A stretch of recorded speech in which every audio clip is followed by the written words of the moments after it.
السلام عليكم Super Geniuses. النهاردة إن شاء الله عندنا EST Practice Writing اللي هو Literacy 1 Passage number 4 إن شاء الله من امتحان ديسمبر 2021. يلا يا حضرات super تركيز please and let's begin. Effects of poverty on childhood development seen in children as young as 5. In a nationwide study, UCLA researchers have found that health inequities can be measured in children as young as 5 years old. The research, published in Health Affairs, contributes to a growing body of literature, finding that children of color who are also poor face greater health inequities than their white counterparts. Okay, 34 بسرعة. نخليها زي ما هي. The research, comma, يبقى positive, published in Health Affairs, comma, ادي بقية ال parenthetic remark أو positive. ماله research contributes, singular, S ما فيهاش مشكلة, to a growing body of literature finding that children. مش وحشة A. تعال نبص على B بسرعة.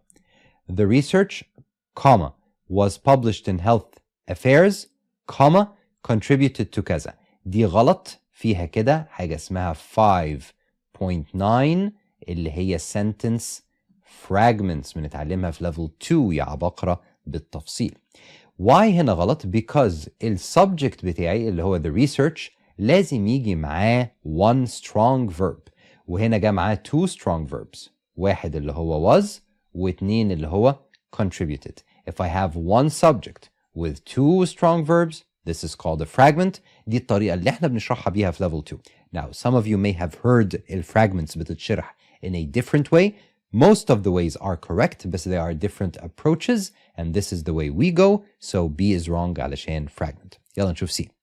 The research, comma, publishing in Health Affairs. قبل ما نكمل، لما أقول the research publishing معناها إن الريسيرش هي اللي عملت publishing، يعني الريسيرش هي اللي نشرت، هي الريسيرش بتنشر ولا الريسيرش بتتنشر؟ published المفروض تكون participle، يبقى دي كمان ممكن نعتبر ان فيها fragment وممكن نعتبر ان فيها meaning. اوكي، في غلطة في المينينج بتاعنا هنا في الفيرب ده.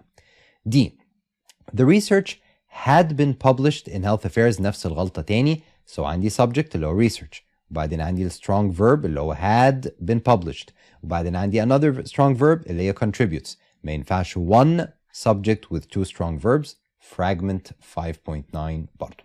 اوكي يا شباب، now اللي ما خدش معايا الفراجمنتس when we learn it in 5.9 you'll understand this is so simple, so مباشر and so like ال SET وال ACT, nothing tricky here. اوكي تعالوا نكمل. Children of color who are also poor face greater health inequities than their white counterparts. ماشي. Which of the following words best fits the author's preference for sensitive language؟ يبقى ده سؤال اسمه reading. طالما في كلام كتير في السؤال، طالما له علاقة بالمعنى أو بالتون أو كده، we call it a reading question. So basically بيقول لي أنهي واحدة من دول بتخلي التون، الطريقة، البريفرنس، الأفضلية بتاعت الأوثر اللي لها علاقة بالsensitive language. يعني الأوثر عايز يكون sensitive، عايز يكون حساس، مش عايز إن هو يزعل حد منه، ودي يعني طبيعة في أغلب الباسجز والauthors. So هنا بيقول لي إن ده poor، يبقى children who are poor. طيب ثانية واحدة يقول لي مستر كريم مش هعرفك إن هو الراجل حساس. مبدئيا المفروض إن الباسجز اللي بتجيلنا كلها يكون الauthors بتوعها مش extreme، ما بيتريقوش على حد، حساسين إلى حد كبير.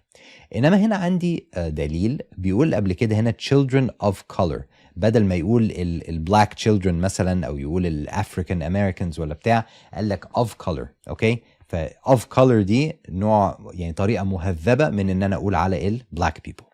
هنا بقى نفس الشيء، بيقول لك بقى people who are poor، لما أقول على حد فقير دي كده ما فيهاش sensitivity. penniless يعني ما حلتوش قرش ساغ، دي even more not sensitive. of lower socioeconomic status هي دي professional ومش extreme هي دي. of substandard status يعني ايه؟ تحت الستاندرد، ماشي، تحت مستوى البتاع، برضو دي ما تعتبرش sensitive. So the best one here is C. Now maybe some people might argue ان C و D الاتنين شبه بعض and perhaps ممكن تبقى واحدة فيهم.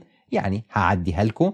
الجماعة اللي كاتبين الامتحان ده في ال EST كان المفروض ان هم يختاروا اختيارين تانيين ل C و D ممكن يكونوا واضحين شوية لان هم هنا فعلا شبه بعض. بس I would choose C. I think that is the correct answer الموجودة في الانسر شيت. بس C makes more sense here either way. Okay, let's move on. 36. Researchers trained kindergarten teachers in 98 school districts across the United States to administer the Early Development Instrument EDI, a measure of children's physical, social, emotional, and language development. The assessment was administered to more than 185,000 kindergartners from Kaza to Kaza.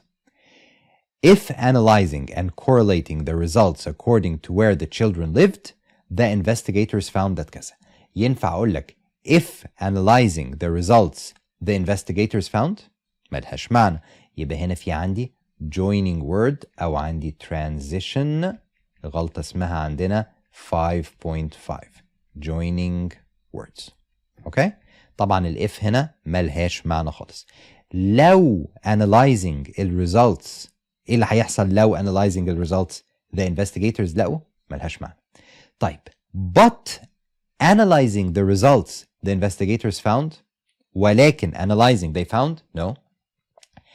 after هي دي after analyzing the results بعد ما عملوا analyzing the results ايه اللي حصل the investigators found. طيب before طبعا تنفع grammatically بس ما تنفعش هنا كايه كمينينج. لها معنى اني اقول لك قبل ما نعمل analysis للresults قبل ما نبص على النتائج اكتشفنا كذا. انت بتكتشف الحل او بتكتشف الاجابه بعد ما بتعمل الاناليسيس. اوكي 37 طبعا المفروض نقراها كلها بس we can jump around في الامتحان especially في writing if we need to. So let's try to jump here. Such early disparities can have a profound influence on their long-term development. Okay, هعد لغاية 3 وتقولوا لي الإجابة إيه. 37 1 37 2 زي ما نكون في مزاد 37 3 ها بسرعة. We don't know. ما ينفعش يجاوب السؤال ده. ليه؟ علشان مستر كريم نط على طول على 37. مستر كريم انت كنت قاصد؟ بصراحة ما كنتش قاصد لان انا عمري ما حليت الباسج دي اول مرة احلها معاكم. ولكن this is something we need to learn. في الامتحان we can jump ما بين سؤال للتاني we don't need to read اللي فات. Meaning قبل the researchers دي كان في question 36 حليناها. question 37 موجودة هنا. So كل الكلام اللي في النص ده انا ممكن انط وما اقراهوش وادخل على 37 على طول.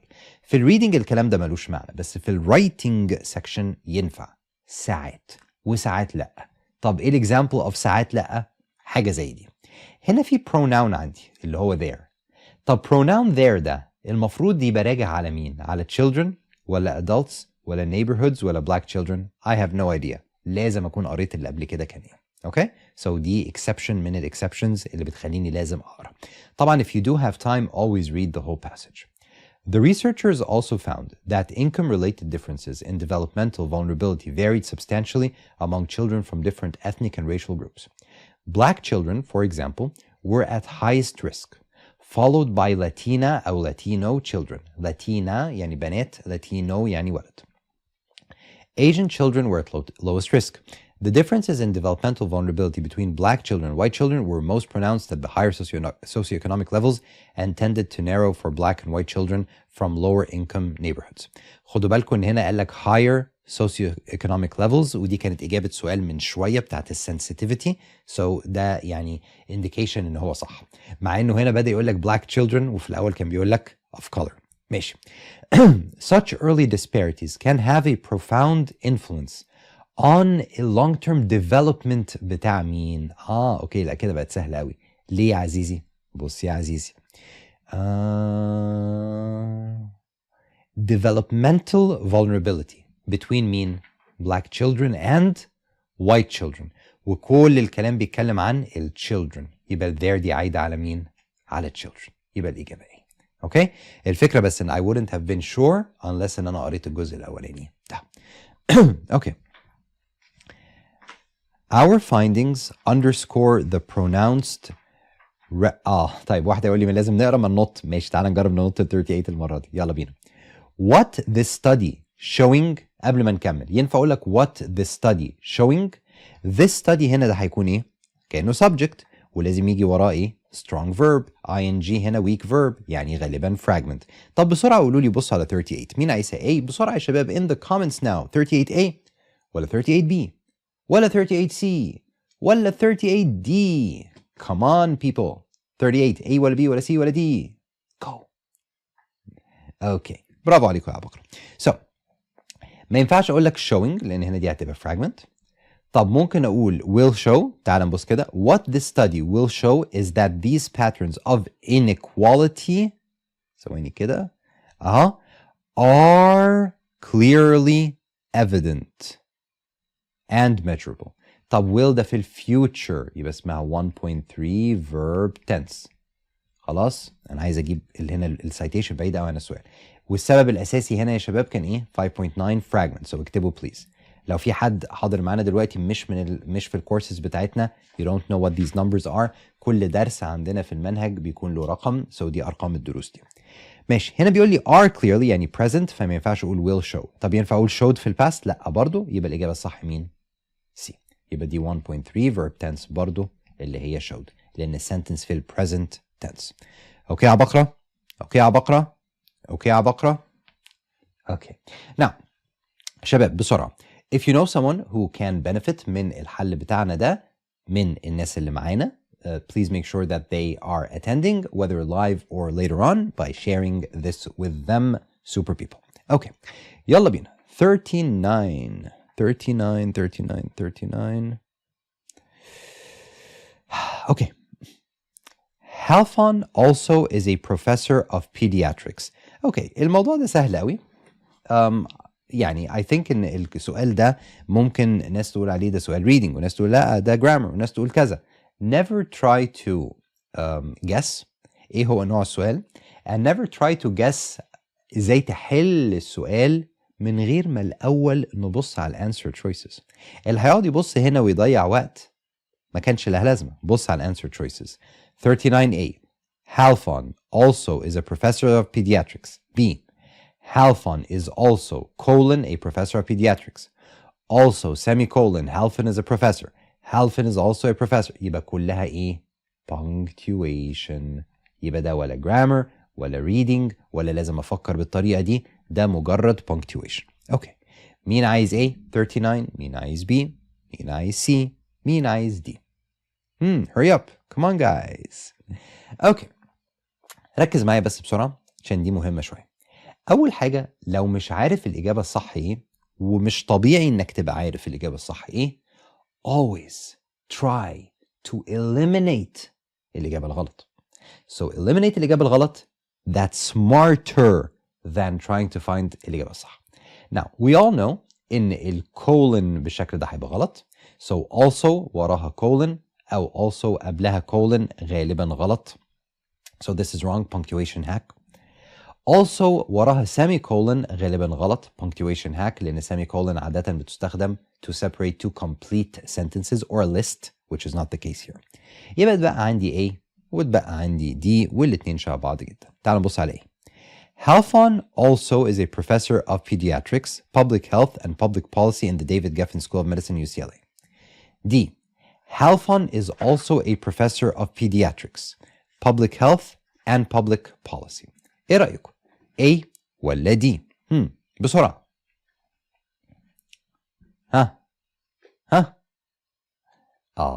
ايه الفرق؟ A بيقول لك Halfon also is a professor of كذا. وهنا بيقول لي Halfon is also a professor of كذا. طب ايه الفرق؟ أحمد برضو is كذا ولا أحمد is برضو كذا؟ ركز في الفرق ما بين الاتنين. هالفون ده خليه أحمد عشان هالفون ده اسم غريب أوي. أقول لك أحمد برضو مدرس ولا أقول لك أحمد مدرس برضو. لما أقول لك أحمد برضو مدرس معناه ان احمد زي حد تاني كان قبل كده. يعني قلت لك عمر كان كذا كذا كذا، احمد برضو مدرس زيه، يبقى دي اللي هي الإجابة A. طب هو هنا كان في بني آدم قبليها أقدر أقول إن هالفون ده كان زيه؟ No. يبقى إيه غلط. طيب هالفون ده ماله بقى؟ is also a professor of كذا وكذا وكذا. يبقى هالفون ده مش بس إن هو قال لي اسمه هنا الدايركتور اوف سنتر مش عارف إيه، ده هالفون ده كمان بيشتغل كذا كذا. يبقى بدل ما أقول لك أحمد برضو مدرس، بقول لك إن أحمد إيه؟ أحمد is برضو مدرس of كذا كذا غير وظيفته الأولانية. في فرق هنا دقيق جدا في المعنى، وأظن إن السؤال ده غير موفق إن هم يجيبوه. Now في ناس بتقول لي الانسر شيت بيقول A. I think it's D. double check. It might be a mistake من عندهم. D looks better. Yes. كنت بتأكد بس من حاجة صغيرة، إن هنا الكوما، شايفين الكوما اللي بعد pediatrics دي مش متسطرة، which means إن الكوما المفروض تكون موجودة هنا كمان، ما فيهاش حاجة. Okay, so I would go with D unless I'm missing something هنا يا شباب. فكروني كده، نبهوني لو أنا مش واخد بالي من حاجة. I think 39 is D and الناس بتقول الإجابة بتقول 39A probably wrong. طيب تعالوا نكمل. يبقى الراجل ده is also professor of pediatrics, public health and public policy in the David Geffen School of Medicine, UCLA, the Fielding School of Public Health and the Luskin مش عارف ايه. The report also underscores the value of understanding child developmental inequities at the most micro levels. Okay, number 40 بسرعة. Which choice best fits the writer's main idea stated in the previous two sentences? يبقى دي هنا هتبقى reading question. عايز أدور على حاجة لها علاقة بالمعنى فبنسميها reading. هنا عايز الإجابة اللي تخليها أقرب للمين ايديا بتاع ال previous two sentences. طيب ال two sentences اللي قبل number 40 اللي هما ادي واحدة كده اللي هي الطويلة قوي دي، اوكي، وادي اللي قبلها، ماشي. What this study shows is that these patterns of inequality are clearly evident and measurable before kids start school. يبقى ممكن نكتشف ان المشاكل في الفرق ما بين الأغنياء والفقراء أو البيض والسود وهكذا ممكن تبان من قبل ما الولاد يدخلوا المدرسة أصلا، يعني من هم صغيرين قوي. النقطة التانية اللي قالوها إن الراجل اللي اسمه هالفون ده راجل بيفهم جدا لأنه بيشتغل كل حاجة في كل حاجة. دول الجملتين. عايز بقى الإجابة اللي تمشي مع المين ايديا بتاعت التو sentences دول.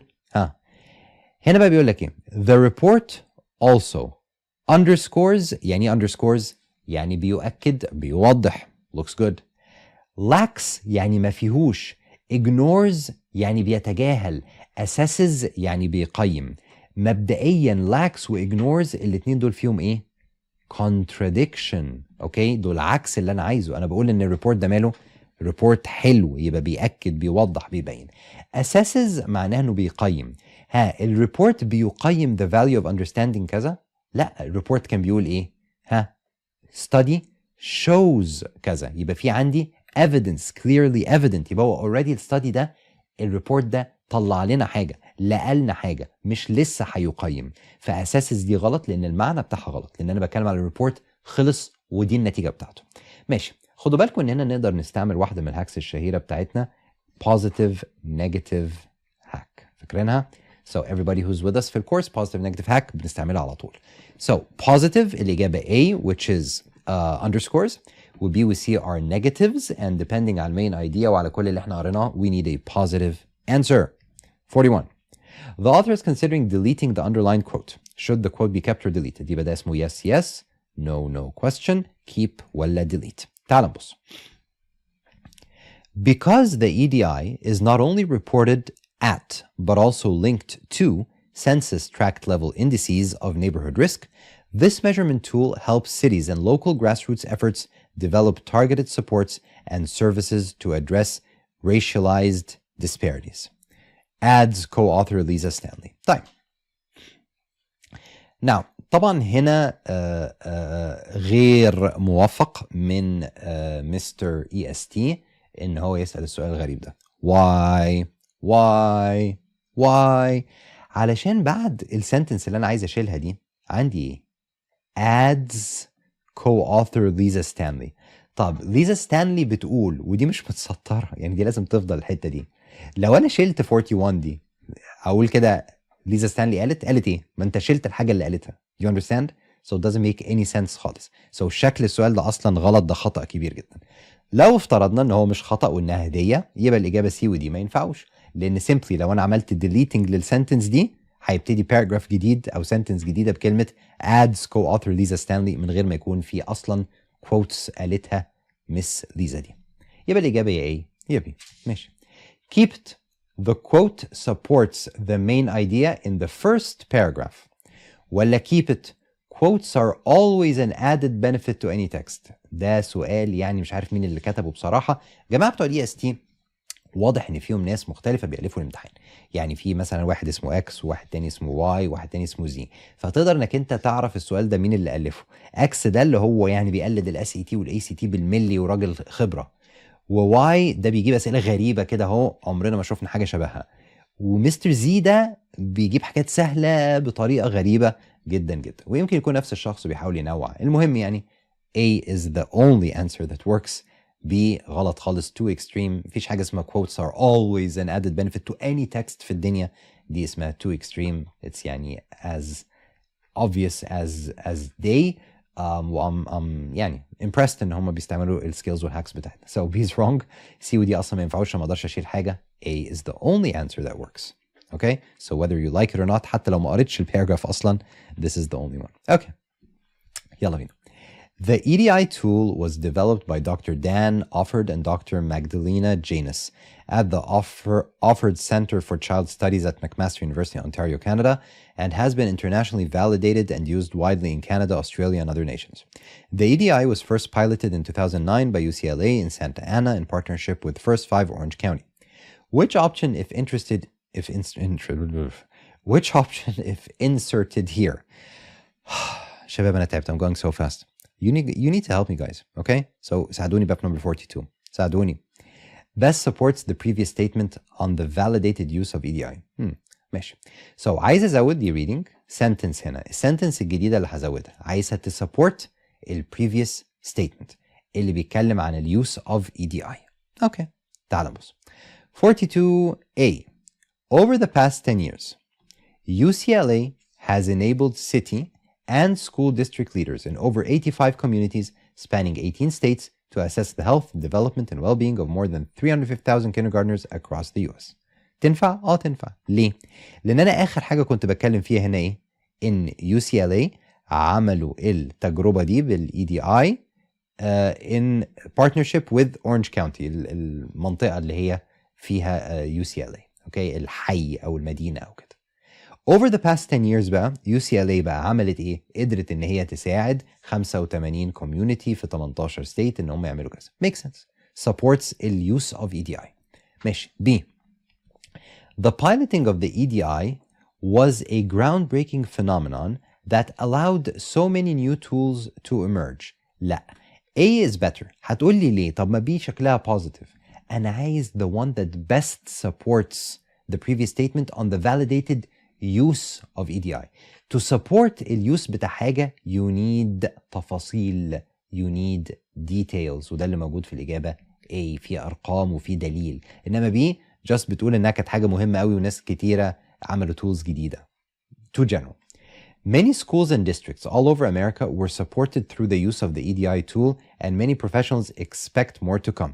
حلوة سي, جميلة, مش وحشة. بس would you go with the general ولا specific اللي فيها details؟ يبقى ايه افضل من سي برضو مع ان معناهم شبه بعض جدا. اوكي؟ ماشي. طبعا سي فيها حاجة صغيرة ما يفهمهاش غير الشباب بقى اللي معانا في level 3 و 4 و X وكده, ان I would say ان more to come دي فيها time hack لانها بتتكلم على حاجة في الفيوتشر, وده شيء غريب في الكونتكست بتاع الباراجراف ده وفي الكونتكست بتاع السؤال والإجابات اللي موجودة. So I think it might be wrong, but it's wrong for a more يعني important reason. إن A أحلى منها because it has more details. وأنا هنا عايز support يعني عايز دليل, يعني عايز تفاصيل. دليل, تفاصيل. Even though the EDI tool has helped in assessing health, development, and well-being, there is still much more to learn. دي فيها نوع من النيجاتيفيتي شوية اللي مش ماشي مع السبورت اللي هو عايزه, وأجان فيها حتة التايم هاك. A is the best answer. So خدوا بالكم من سؤال زي ده لما يقول لك كلمة best, ده مش هزار. يعني الإجابة B و C و D مفيش واحدة فيهم غلط 100% واضحة وضوح الشمس, كلهم ينفعوا بس A أحلى منهم عشان هي اللي فيها كل العناصر اللي احنا عايزينها وكمان فيها التفاصيل الديتيلز اللي المفروض تكون موجودة في سؤال زي ده بتاع السبورت. اوكي شفتوا ما ساعدتونيش ازاي؟ هتساعدوني في الاثنين اللي فاضلين شباب. تعالى نقرا من هنا كده. These findings not only highlight the equity challenges we face, but also reveal the truly inequitable design of all the systems responsible for ensuring that children thrive. Says co-author Efren مش عارف ايه. كذا كذا كذا كذا.